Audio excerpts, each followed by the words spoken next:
The docking ramp hissed as it sealed behind Lieutenant Rowan Kael, cutting off the last echo of the shuttle's engine. The hallway ahead was sterile and quiet, its soft lights pulsing like a heartbeat beneath the station's white and silver walls. Station avior, another post, another assignment. He adjusted the weight of his gear bag on his shoulder and took a breath, but it didn't settle the nerves inside his chest.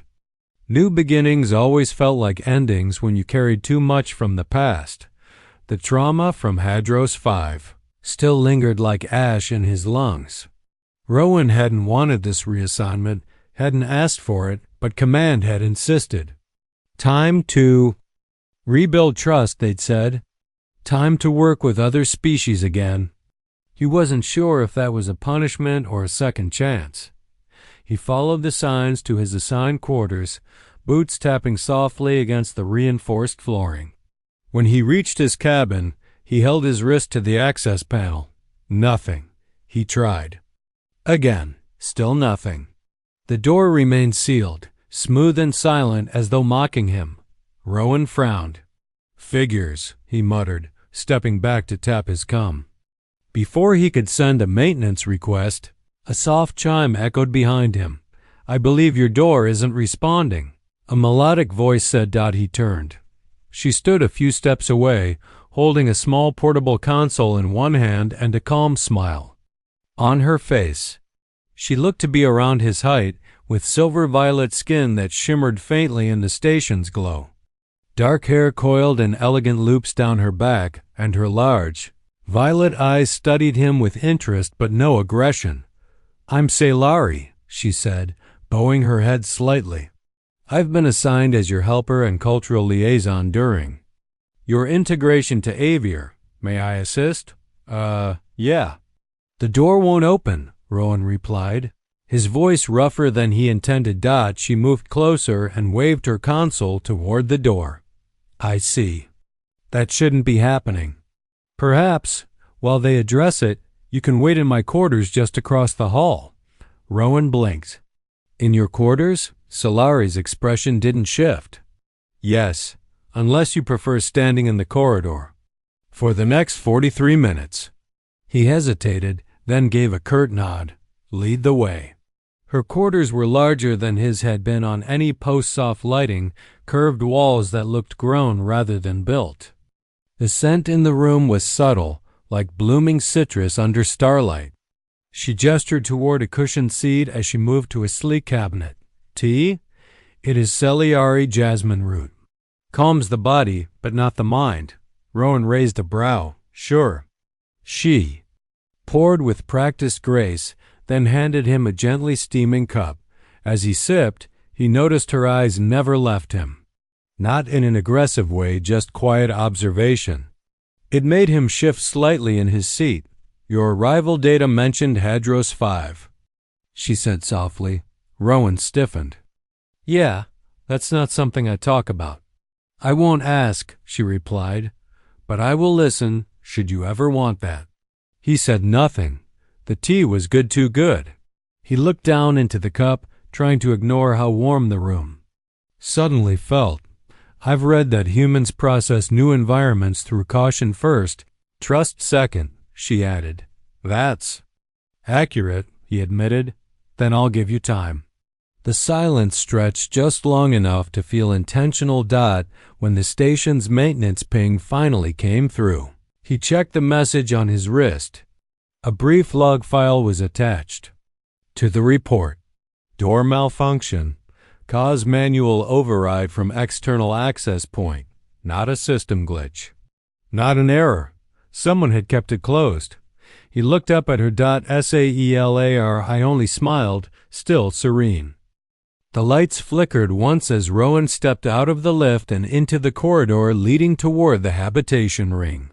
The hallway curved smoothly, humming with the faint pulse of Station Avior's power cycle. He clenched and unclenched his jaw. Something about the station always felt too quiet.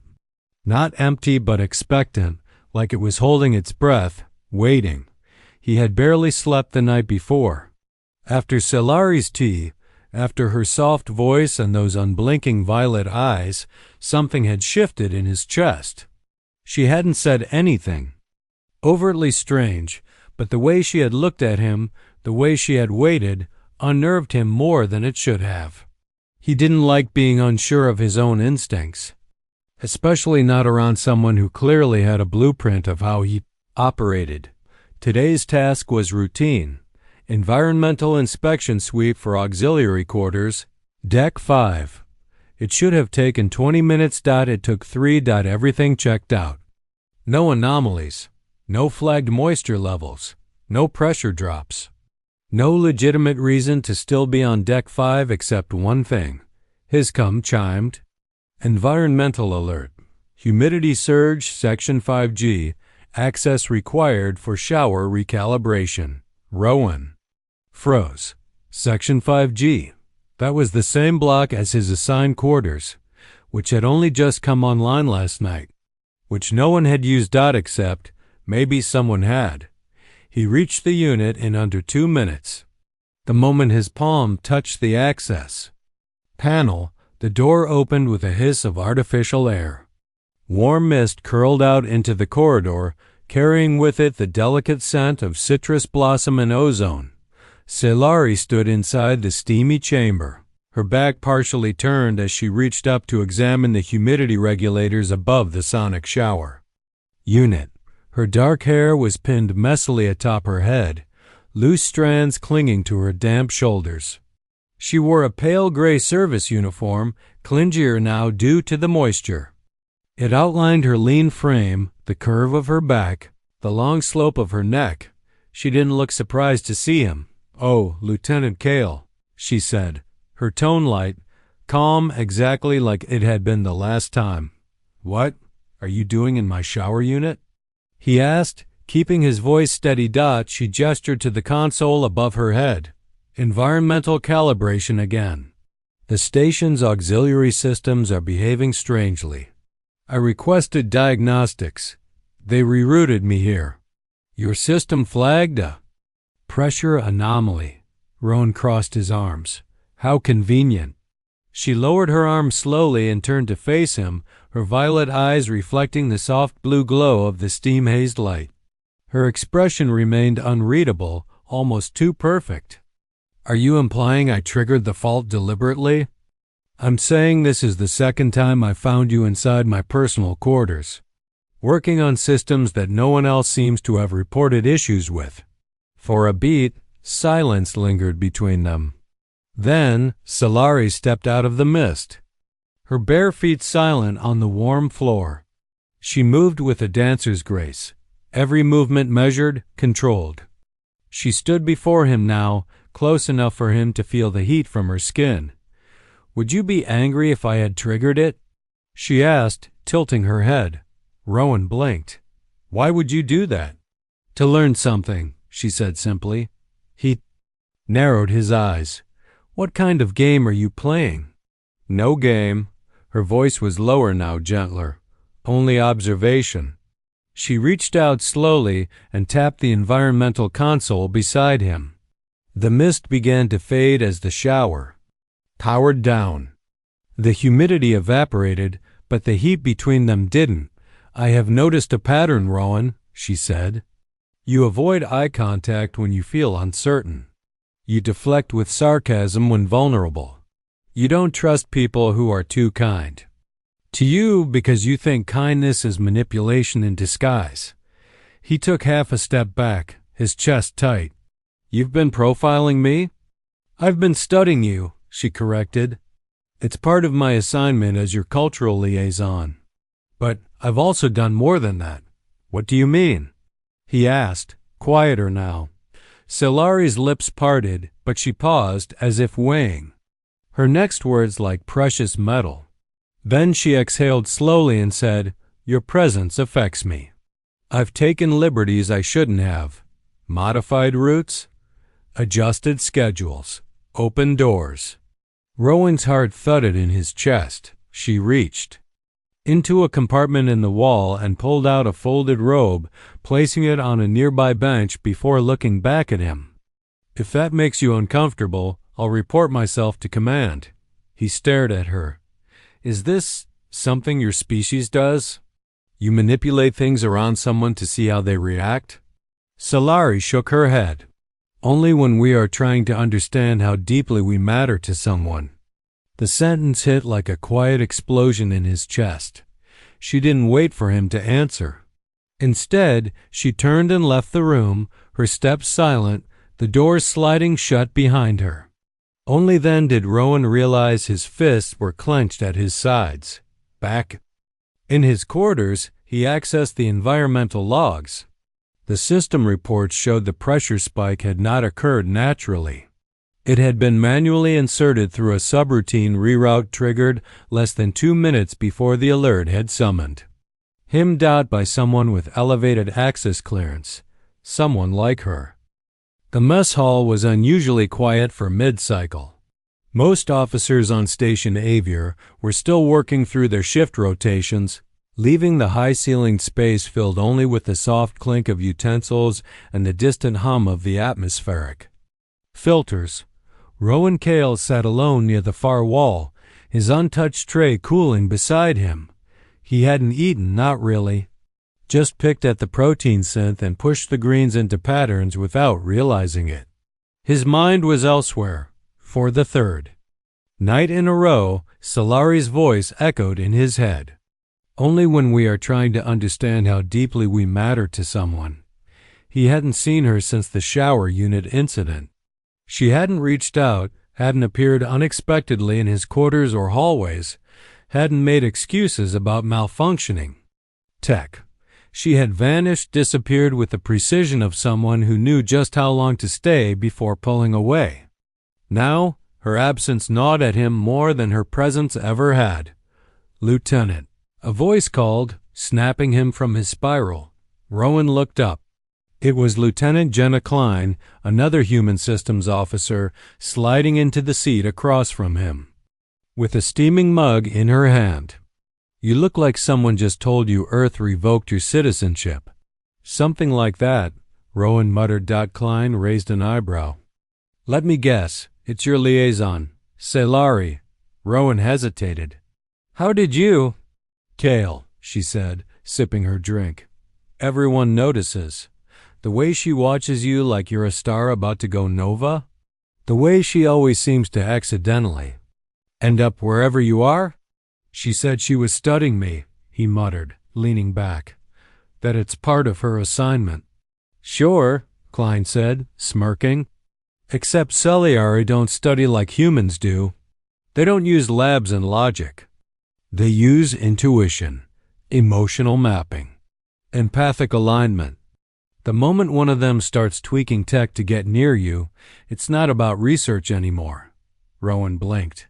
"What do you mean?" "I mean," Klein leaned forward, "if she's doing that much to stay close to you, it's probably because she's courting you." He stared at her, unsure whether to laugh or panic. "She hasn't been near me since the last incident," he said finally. "That's part of the pattern too," Klein replied. "If you don't respond clearly, they back off. See if you'll close the distance yourself. It's part of their bonding trial. Subtle, but intentional. If you don't notice it's happening, you're not meant for them." The words sat heavy in his chest. Was he meant for her? Was she really waiting for him to realize what had already begun? He excused himself without finishing his meal, his boots clicking fast down the hall as he made his way toward the tech archive. Something didn't sit right. Saelari might be saelari, but she wasn't just emotionally intuitive, she was too precise. She had called up shower faults, rerouted corridor access, even overridden proximity locks. That wasn't cultural, it was deliberate. Inside the archive, he keyed into the internal diagnostics log. With a few manual overrides, he pulled her access logs. What he found made the hair on his arms rise. 3 separate days over the last week, her ID tag had accessed not only environmental controls, but internal biometric trackers, including his. She had been monitoring his pulse, his location, even his respiratory patterns. Rowan's throat went dry. A low chime echoed across the room. A private message pinged onto his console. No name, just a station-registered ID, S4LR19. He hesitated, then opened it. Rowan, if you want the truth, meet me at subdeck H7. Don't bring your cum. Just come. No signature. No time stamp. He stood there for several seconds, wrestling with logic, protocol, and something beneath both, something quieter, deeper. Curiosity? Longing? Or maybe fear? Against every regulation and every instinct yelling don't, Rowan left. His cum on the desk and made his way down through the station's service access lifts. H-7 was deep, one of the less frequented sections used for storage and reactor venting. It was quiet, isolated. The kind of place you didn't just accidentally end up in. The air was cooler when he stepped off the lift, tinged with the scent of coolant and ionized metal. Dim blue lights marked the corridor, casting shadows that moved with every breath he took. She was there, waiting. Saelari stood at the far end of the corridor, arms folded across her chest, her violet eyes luminous in the low light. She said nothing, just watched. You sent the message, he said quietly. She nodded once. I checked the logs. You've been watching me. Every breath, every hallway. You've engineered almost every moment we've had. She didn't deny it. Rowan took a step closer. Why? Her voice was steady, but there was something in her tone he hadn't heard before. Vulnerability. Because I didn't want to misread you. Because once a saelari initiates the bond, it can't be undone. It's not casual. It's not temporary. It's forever. And you think I'm the one? He asked, voice thick. I don't think, she said softly. I feel, and I've felt you in my mind since the day I saw your profile. But I needed you to choose it, not because of pheromones or accidents, but because you saw me and wanted me. Rowan's hands curled at his sides. And what if I do? What happens then? Saelari stepped forward slowly, as if crossing a line neither of them could uncross. Then we initiate the second phase of the trial, a connection that binds not just body, but thought and memory. The lights flickered again. Once we begin, she whispered, you will never be able to hide from me, not even your fears.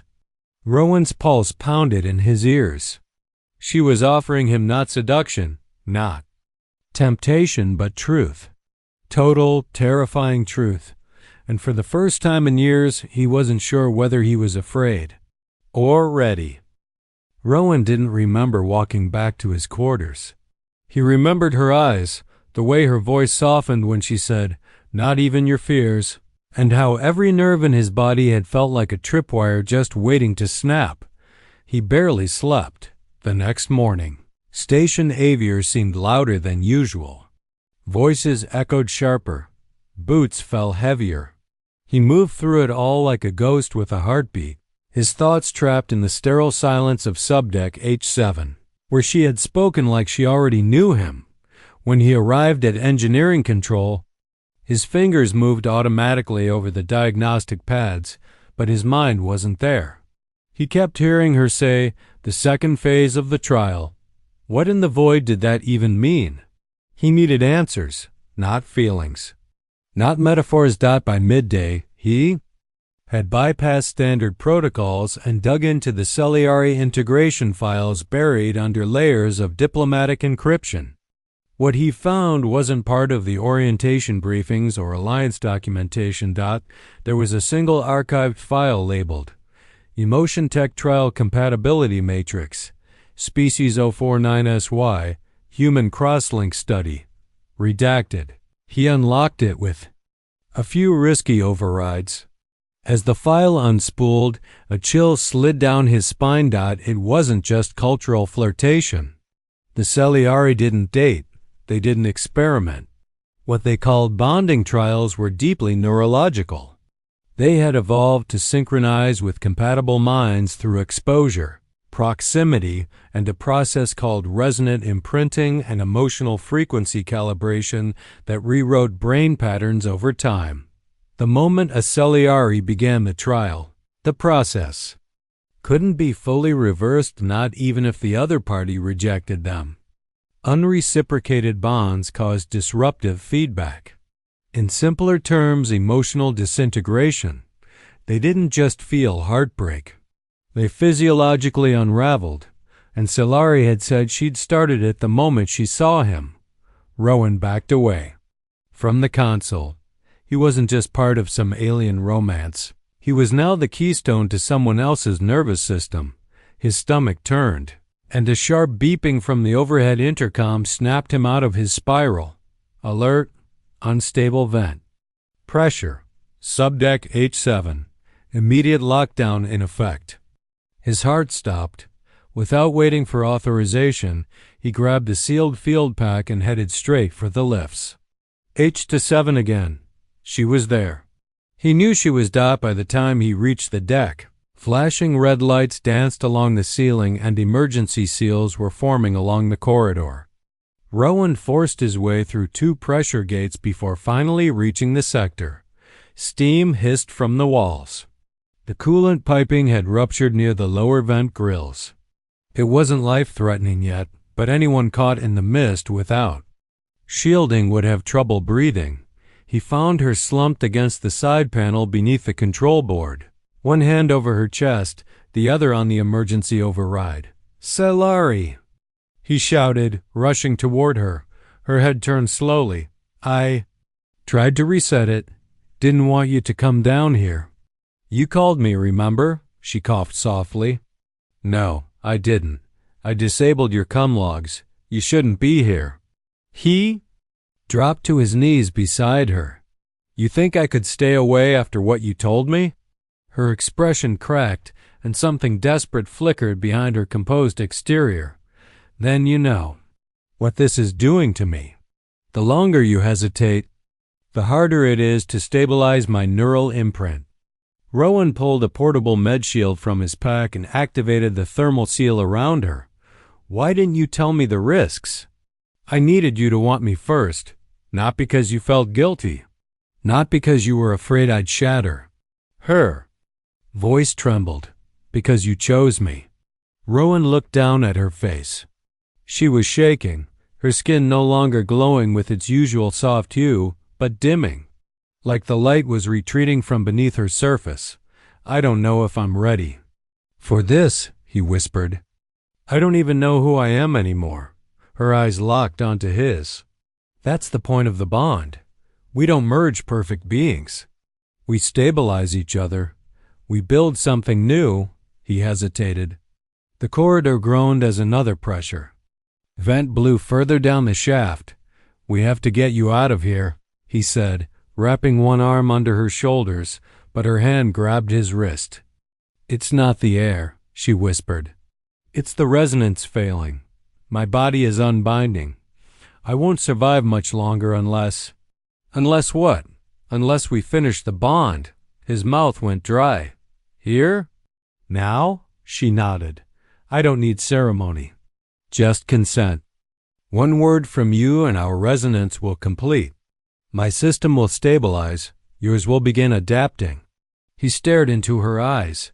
The steam hissed. The lights flickered. His heart thundered, "Dot, and yet I'm terrified," he said. "So am I." She whispered, "That's how you know it's real." Rowan leaned in, forehead to hers, letting the warmth of her breath brush against his lips. "Then take it. Take the bond." The moment their skin touched, it wasn't light or heat he felt, it was memory.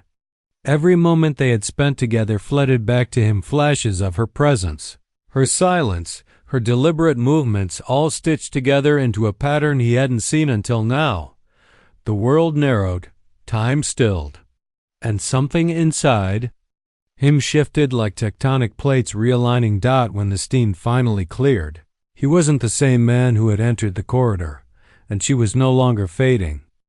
The medbay lights glowed dim blue, adjusted to saelari sensory calibration. Rowan sat beside her bed, his forearms resting on his knees, head lowered, chest still rising too fast. He could feel her heartbeat, not hear it, not sense it exactly, but feel it a subtle vibration somewhere behind his ribs. Every time she shifted, even slightly, something inside him responded. It had only been 6 hours since the bond completed in that steaming subdeck corridor, but the world already felt different. She felt different, not just as a presence across from him, but inside him. And that was the part that unsettled him most. Saelari stirred beneath the field blanket, her amethyst skin regaining its soft bioluminescent sheen. The bond had stabilized her, just as she said it would. But now he was the one unraveling. "I didn't know," he murmured quietly, "how permanent it would feel." Her eyes opened slowly, meeting his with serene understanding. "That's why we don't bond with strangers, or lightly. What you feel now, I've felt for weeks." He stood, pacing the room. "It's like someone rewrote my instincts. Like I can't think about anything without you showing up in it. That's alignment. It won't last forever. It'll calm once we synchronize." He turned to her sharply. "Synchronize? Saelari, you sound like we're tuning instruments. This is my mind, my body, my memories, and mine too," she said gently. "You're not the only one adapting." He looked away, jaw clenched. "Why me?" A pause. Then, "Because I watched your interview logs before you were posted here. I saw something broken in you that mirrored something cracked in me. And saelari don't believe in coincidence." "You mean you chose me before we ever met?" She nodded once. "And I gave you every chance to ignore me. You didn't." Rowan swallowed the knot in his throat. That part was true. He had noticed. Every malfunction, every unlocked door, every glance that lingered too long, and he hadn't reported it.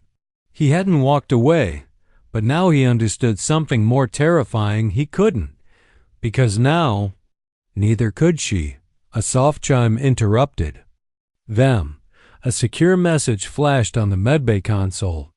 "Commander Irel, LT, Kael, report to Observation Deck 3 immediately. Alone. Do not bring the liaison." He read it twice, his gut tightening. "I need to go." Saelari looked up, her expression unreadable. "Be careful what you say." "Not everyone on this station sees interspecies bonding as diplomacy." Observation Deck 3 was silent except for the hum of proximity fields. The large glass pane looked out over the station's rotating solar shield, and beyond that, the endless black canvas of space. Commander Irel stood with her back to him. A tall, silver-haired woman with piercing eyes and skin like burnished copper. Human, but only barely. She had spent too many decades off-world to be tethered to Earth anymore. "Lieutenant Kael," she said without turning, "you completed a bond with the saelari, voluntarily." Rowan nodded once. "Yes, ma'am. I reviewed the medbay. Readings, neural spikes, hormonal shifts. Memory imprint transfer. Full synchronization initiation. You didn't just consent. You initiated the bond." "That's correct." Irel turned to face him now. "Do you have any idea what you've done?" Rowan stood firm. "I stabilized her. She would have died." Commander Irel stepped closer. "And in doing so, you've tethered yourself to a non-human ambassador whose species practices emotional manipulation so advanced it can override autonomous behavior. Do you understand the diplomatic implications?" "I understand I saved a life." She leaned in. "You don't just save a saelari, Kael. You inherit them. Their memories, their instincts, their trauma. If she falls into enemy hands, so do you. If she's compromised, your loyalty is in question." Rowan didn't flinch, then question it. Irel stared at him for a long moment. "You're not being discharged. Yet. But there's a reason we limit saelari human pairings." Bonds don't just alter biology, they affect strategy. You're now considered a variable. Is that all I am now? A variable? That depends entirely, Irel said coldly, on how stable the two of you remain. She walked out without another word. Rowan remained alone, the stars swirling beyond the glass, cold and unreachable. Back in his quarters, he found Saelari sitting cross-legged on the floor. No lights, just the faint pulse of the bonding glow beneath her skin, like a candle under water. She looked up. They confronted you? He didn't answer. They think I've compromised you, she said. Have you? Saelari stood. No. But I could have. That's the truth. And that terrifies them. He moved to sit beside her. Their shoulders touched, and the moment they did, something clicked inside him. Not a thought. Not a feeling, a memory. Not his own, a room of gold-leafed glass. Saelari kneeling in a chamber surrounded by others of her kind, all watching as a projection of him floated above her palms. His image, his face before they had even met. He pulled back. You saw me, before avior, she nodded. I told you. I felt your presence long before our paths crossed. I was assigned to monitor your arrival, but I requested you. I built the trial protocol myself, every accident, every corridor meeting. It wasn't random. He stared at her, breath-catching. You designed the entire approach. And you chose to walk through it, she said softly, every time. His chest burned with too many emotions to name. Anger, awe, confusion, desire, fear. I don't know what this is going to become, he whispered. Neither do I, she said, but it's real. And it's ours now. Outside the window, a solar flare lit the sky in a silent cascade of white fire. And somewhere, deep inside his bones, Rowan felt something shift again, like the ground of his entire life had just broken, to make room for something new. The next morning, the station changed. It wasn't dramatic, no alarms, no sudden darkness, but Rowan felt it, like a pressure drop in the air just before a storm. Avior's normally smooth rhythm had developed an edge, a nervous undertone.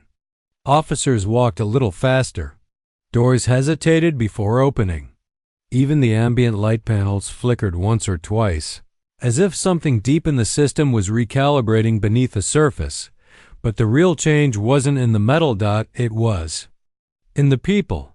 Conversation stopped when he entered the room. Quiet glances passed between humans and non-humans alike, some cautious, others openly distrustful. The news of his bond with Saelari had clearly spread faster than protocol allowed, and its meaning was already being interpreted in all the wrong ways. Rowan kept his head down and worked, ignoring the tension clinging to the corridors. But when he entered the core systems lab, he found Chief Technologist Bran waiting for him with a sealed folder and a look that gave away nothing. Bran was old guard grizzled, blunt, and notoriously allergic to diplomacy. You've been reassigned, Bran said flatly, handing over the folder. Rowan frowned, opening it. I haven't submitted for transfer. You didn't need to. Command overruled your placement. Effective immediately, you're to relocate to subsection Theta, solo quarters, restricted access. You'll report directly to Strategic Liaison Command and only operate within bonded zones. Rowan's mouth went dry. They're quarantining. Me. Not officially, Bran muttered. But yes. For what? Loving someone? For being a threat without realizing it, the older man said. Rowan, it's not just about romance. The saelari bond goes deeper than the brass ever planned for. They don't know where your loyalty ends and hers begins. They're afraid you don't either. Rowan closed the folder slowly. So I'm a danger, just for being connected. Welcome to diplomacy, Bran said. He left the lab without another word. Subsection Theta felt like a prison. Not because it was locked, but because it wasn't. It was polite isolation, a corridor of sleek living quarters, all uninhabited but his, soundproofed and lined with monitoring sensors. There were no neighbors, no passing conversations. Just silence and a view of the starfield that looked more like a cage than a window. Saelari arrived 2 hours later, silent, composed, carrying nothing but a small case and a datapad. "You were reassigned too," he said. She nodded. "They're consolidating all known bonded pairs to this wing." "How many others are here?" "None," she replied. "Just us." He stared at her. "So it's not a reassignment, it's containment. They fear what they can't control?" She said softly. "And our bond operates on variables no human command structure can predict." Rowan sat down hard, running a hand through his hair. "And what happens now? Are we just supposed to live here like a diplomatic exhibit?" "No," Saelari said. "Now comes the real test." He looked up. "You said something once?" She continued, stepping closer. "That you didn't even know who you were anymore. That you'd lost something back on Hadros 5. I think this is your chance to find it again. In a cage? In the only place they can't reach you. In a space built for just us." He didn't answer. He didn't know how to. That night, the first vision came. He was asleep, deep, dreamless, but the bond opened something wider than a dream.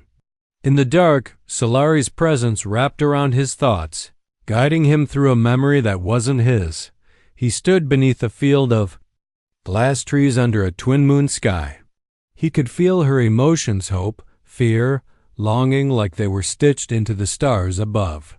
He was seeing her memory, walking through her past, standing in the place where she had once knelt, and declared her life's path before the saelari elders. "I will find the one whose resonance calls me from the silence," her younger self whispered. "And when I find him, I will not let the stars divide us." He woke up shaking, breath ragged, heart racing. Saelari was already awake, sitting beside him, eyes shining. "You saw it," she said. He nodded. "That's the bond reaching deeper," she explained. "Soon, you'll begin to project too. Your memories, your truth." Rowan sat up, wiping his face. "What if I don't want you to see all of me?" "Then don't fight it," she said gently. "Because hiding from me now will only hurt us both." He didn't respond. But part of him already knew there were things inside him he wasn't ready to share. Not because he didn't trust her, but because he didn't trust himself. Later that week, everything changed again. Rowan was reviewing subsystem logs when the alerts started flashing. Unauthorized access, core system breach, data siphoning at the highest clearance level. Command issued a full lockdown, and within minutes, someone hacked into the diplomatic bond registry, the confidential files containing every human saelari. Pairing on avior, including theirs. Rowan's com lit up with a single message, this time with no origin tag, no traceable header. Only a single line of text. "You're not the only bonded one anymore, and some of us were never asked." He turned to Saelari, who had already seen it. Her hands trembled. "What does that mean?" He asked. Her voice was barely above a whisper. "It means someone has been weaponizing the bond." The emergency lights turned crimson as the sirens began to scream through Station Avior. Rowan sprinted down the length of subsection Theta, boots pounding against the floor, Saelari at his side, both of them moving with precision, but also fear. Fear of something deeper than physical danger. This wasn't just another systems breach. This was something more insidious. Someone, somewhere, had figured out the secret behind the saelari-human bond, and they weren't using it to connect. They were using it to control. The encrypted message still echoed in Rowan's mind. "Some of us were never asked." They reached the central terminal junction at Deck 9, a rarely used systems backbone built for redundancy. It had become the pulse of the station's classified diplomatic programs. Now it pulsed with corruption. Data streams flickered violently. Across the displays, code unspooling like shredded silk. Commander Irel met them there, her usual calm replaced by something harder. "We've been compromised," she said without preamble. "The bond registry's been downloaded and altered. At least 6 saelari human pairings have been artificially accelerated, forced resonance without mutual consent." Rowan stared at her, horrified. "That's not possible. The bond is biological, it needs compatibility." "It only needs one willing participant," Saelari whispered, her face pale. "If one side is fully receptive, the other can be drawn into sync, even without conscious agreement." Commander Irel nodded grimly. "It's a violation of every diplomatic protocol we have. We believe someone's using emotional imprinting as a backdoor to rewrite loyalties. Not just lovers, soldiers, engineers, command-level staff." Rowan's stomach turned. Who's behind it? Before Irel could answer, the deck shuddered violently. Lights snapped to black, then flickered back into emergency red. A booming voice flooded the comms, a distorted male tone, cold and deliberate. "The bonds were never meant to be diplomatic. They are tools. And tools should be used." Rowan stepped closer to the console. "Who is this?" The voice didn't answer him. Instead, the displays lit up with surveillance footage. Images of bonded pairs, faces slack, eyes unfocused, walking through restricted zones, disabling security, transmitting classified files. Human officers, puppeted by unseen hands. "Saelari," Rowan said softly. "Can someone force a bonded pair to act against their will?" "Yes," she whispered. "If the bond is compromised during Phase 2, if one mind is strong enough, it can override the other. Who's strong enough to do that?" She looked up at him, eyes full of terror. "Only another Saelari." They turned as the lift doors opened behind them. 3 figures stepped out, tall, violet-skinned, eyes glowing not with empathy, but something sharper. One of them smiled. A male, older than Saelari, wearing a modified diplomatic uniform. "You should not have bonded with a human, Saelari," he said calmly. "You risked the sanctity of our evolution." Rowan moved to stand between them. "She saved my life. I saved hers. That bond is real." The Saelari man tilted his head. "So is mine with dozens. I've been refining the link for years, learning how to unilaterally connect. No waiting, no consent, just resonance and dominance." "You turned the bond into a weapon," Saelari said. He smiled. "It was always a weapon. We just dressed it in ceremony." Suddenly, Rowan felt his knees buckle. A pressure hit him, not physical, not even psychic, but emotional. His chest constricted. His vision blurred. Something was trying to access the bond from the outside. Something that wasn't her. Saelari cried out, gripping her temples. "He's trying to overwrite our bond." The other Saelari spread out, closing in. Rowan staggered, forcing himself to stay conscious. "How do we stop it?" "We fight back," she gasped, reaching for his hand. "We push our memory through the link, our truth, flood it, overload the resonance." "I don't know how," he choked out. "Yes, you do," she whispered, wrapping her arms around him. "Don't think, just feel." And he did. He remembered the first moment he saw her, the way her voice curled around his name. The time she left the door open, the shower steam. The way she never pushed but never vanished. Her breath against his neck, the way she said, "I'll wait if I have to." He let it all in, let it burn, let it flood the bond, and suddenly the pressure broke. The false resonance shattered like glass, and the Saelari attackers stumbled, clutching their heads. One screamed, another collapsed. The older one snarled but staggered back as if something had stabbed him in the chest. "You shouldn't be able to overpower me." he shouted. Rowan stepped forward, eyes glowing faintly, now his pupils dilated to match hers. You tried to use a weapon, he said quietly, but this isn't a weapon. It's a relationship. You'll never understand that.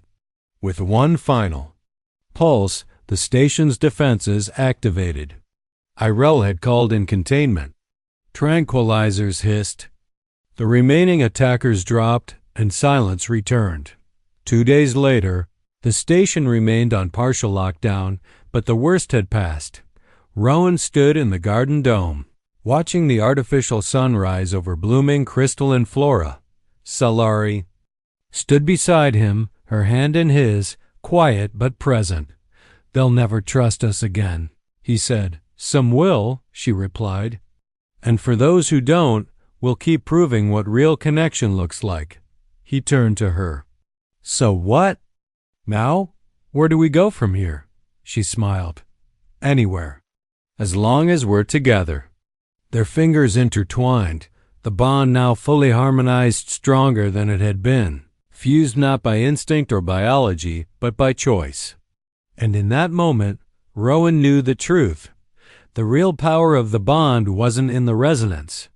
It wasn't in the memories. It was in the decision to stand beside someone when everything told you to run. They walked forward, into the garden, the stars shining just beyond the dome. No longer two separate lives colliding, but one path, built together.